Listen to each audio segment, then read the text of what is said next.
ಇನ್ನು ಮುಂದಿನ ಸುದ್ದಿ ಆಂಧ್ರ ಪ್ರದೇಶ ರಾಜಕೀಯದ ಕುರಿತು. ಆಸ್ತಿ ವಿಚಾರವಾಗಿ ಪರಸ್ಪರ ಎದುರಾಳಿಗಳಾಗಿ ನಿಂತಿರುವಂತಹ ಮಾಜಿ ಸಿಎಂ ವೈಎಸ್ ರಾಜಶೇಖರ ರೆಡ್ಡಿ ಮಕ್ಕಳಾದಂತಹ ವೈಎಸ್ ಜಗನ್ ಹಾಗೂ ವೈಎಸ್ ಶರ್ಮಿಳಾ ನಡುವೆ ಸಮರ ಇದೀಗ ಮತ್ತೊಂದು ಹಂತಕ್ಕೆ ಹೋಗಿದೆ. ಈ ಹಿಂದೆ ಆಸ್ತಿ ವಿಚಾರವಾಗಿ ಪರಸ್ಪರ ವಾಗ್ದಾಳಿ ನಡೆಸಿದಂತಹ ರಾಜಶೇಖರ ರೆಡ್ಡಿ ಮಕ್ಕಳು ಇದೀಗ ಬಹಿರಂಗವಾಗಿಯೇ ಪರಸ್ಪರ ವಾಗ್ದಾಳಿಯನ್ನು ನಡೆಸಿದ್ದು, ನನ್ನ ವಿರುದ್ಧ ಅಶ್ಲೀಲ ಸಾಮಾಜಿಕ ಮಾಧ್ಯಮ ಪೋಸ್ಟ್ಗಳ ಹಿಂದೆ ಸಹೋದರ ಜಗನ್ ಕೈವಾಡ ಇದೆ ಅಂತ ವೈಎಸ್ ಶರ್ಮಿಳಾ ಗಂಭೀರ ಆರೋಪವನ್ನು ಮಾಡಿದ್ದಾರೆ.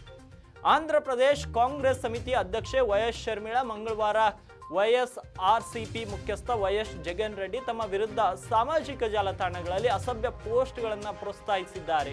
ಅವರ ಬೆಂಬಲಿಗರ ಮೂಲಕ ನನ್ನ ವಿರುದ್ಧ ಮತ್ತು ನನ್ನ ತಾಯಿಯ ವಿರುದ್ಧ ಸಾಮಾಜಿಕ ಜಾಲತಾಣಗಳಲ್ಲಿ ಅಶ್ಲೀಲ ಪೋಸ್ಟ್ಗಳನ್ನು ಹಾಕಿಸುತ್ತಿದ್ದಾರೆ ಅಂತ ಆರೋಪಿಸಿದ್ದಾರೆ ಎಂದು ಆಂಧ್ರ ರತ್ನ ಭವನದಲ್ಲಿ ಸುದ್ದಿಗೋಷ್ಠಿಯನ್ನು ಮಾತನಾಡಿದಂತಹ ಶರ್ಮಿಳಾ ಸೋಷಿಯಲ್ ಮೀಡಿಯಾದಲ್ಲಿ ತಾನು ಕಟುವಾದ ದಾಳಿಗೆ ಬಲಿಯಾಗಿದ್ದೇನೆ ಎಂದು ಆರೋಪಿಸಿದ್ದಾರೆ. ಜಗನ್ ಮೋಹನ್ ರೆಡ್ಡಿ ಒಂದೇ ಒಂದು ಮಾತು ಹೇಳಿದರೆ ಇಂತಹ ಪೋಸ್ಟ್ಗಳನ್ನು ಅವರ ಬೆಂಬಲಿಗರು ನಿಲ್ಲಿಸುತ್ತಿದ್ರು, ಆದರೆ ಅವರು ಹಾಗೆ ಮಾಡಿಲ್ಲ, ಅವರಿಗೂ ಅದೇ ಬೇಕು ಎನಿಸುತ್ತದೆ. ನನ್ನ ವಿರುದ್ಧ ಅಶ್ಲೀಲ ಪೋಸ್ಟ್ಗಳನ್ನು ಅವರು ನೇರವಾಗಿ ಬೆಂಬಲಿಸುತ್ತಿದ್ದಾರೆ ಅಂತ ಶರ್ಮಿಳಾ ವಾಗ್ದಾಳಿಯನ್ನು ಮಾಡಿದ್ದಾರೆ.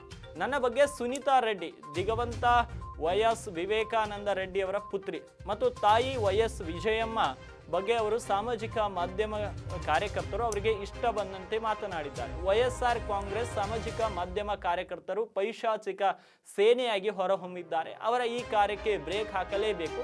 ಆಂಧ್ರ ಪ್ರದೇಶ ಸರ್ಕಾರ ಈಗಾಗಲೇ ಇಂತಹ ಅಶ್ಲೀಲ ಪೋಸ್ಟ್ ಮಾಡುವವರನ್ನ ಬಂಧಿಸಿದೆಯಾದರೂ ಅವರ ಹಿಂದೆ ಇರುವ ದೊಡ್ಡ ಕೈಗಳನ್ನು ಕೂಡ ಬಂಧಿಸಬೇಕು. ಅವರೇ ನಿಜವಾದ ಅಪರಾಧಿಗಳು ಅಂತ ಶರ್ಮಿಳಾ ಅವರು ಹೇಳಿದ್ದಾರೆ.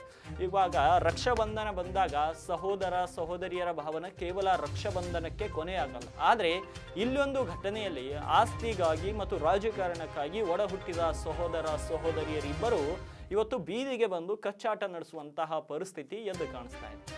ಇವತ್ತು ವೈಎಸ್ ಶರ್ಮಿಳಾ ಏನ್ ಹೇಳಿದ್ದಾರೆ ಒಂದ್ಸಲ ಕೇಳಿಸ್ಕೊಂಡು ಬನ್ನಿ. జగన్మోహన్ రెడ్డి గారు ఈరోజు అసెంబ్లీకే వెళ్ళను అని నోటికి కూర్చున్నారు. ఇది భావ్యమేనా అని మళ్ళీ అడుగుతున్నాం. జగన్మోహన్ రెడ్డి గారు ఆయన ఎమ్మెల్యేలు అందరూ కలిసి 11 మంది ఉన్నారు. వీళ్ళని గెలిపించింది ప్రజలైతే ఆ ప్రజలను వాళ్ళు అసెంబ్లీలో రిప్రజెంట్ చేయాల్సిన అవసరం వాళ్ళకు లేదా? వారి బాధ్యత కాదా?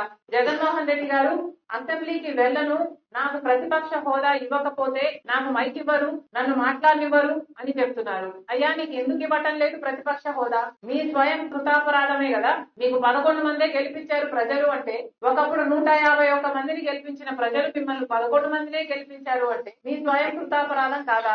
ఎన్ని మాటలు చెప్పారు మీరు ప్రజలకు? ఆఖరికి రాజశేఖర రెడ్డి గారి జలయజ్ఞం ప్రాజెక్టు నవరత్నాలలో అదొక రత్నం. 6 నెలల్లో రాజశేఖర రెడ్డి గారు వదిలి వెళ్లిపోయిన ప్రాజెక్టులు అన్ని పూర్తి చేస్తామని చెప్పి కూడా మీరు పూర్తి చేయలేదు. ఇలా 1 కాదు 2 కాదు, పూర్తి మద్యపాన నిషేధం అని మోసం చేశారు. 3000 కోట్లతో ధర స్థిరీకరణ నిధి అని మోసం చేశారు. మెగా డిఎస్సి అని మోసం చేశారు. ఇలా ప్రజలు మీ అవినీతి అక్రమాలను గమనించారు కాబట్టే మీకు 11 సీట్లే ఇచ్చారు. పోనీ అవైనా ఇచ్చారు కదా, ఇచ్చారు అన్న కృతజ్ఞత అయినా ఉండాలి కదా. ఇది చాలా విడ్డూరంగా ఉంది. మళ్ళీ చెప్తున్నాం, this is not right. Jaganmohan Reddy గారి అహంకారం అజ్ఞానమే బయటపడుతుంది. ఒకవేళ జగన్మోహన్ రెడ్డి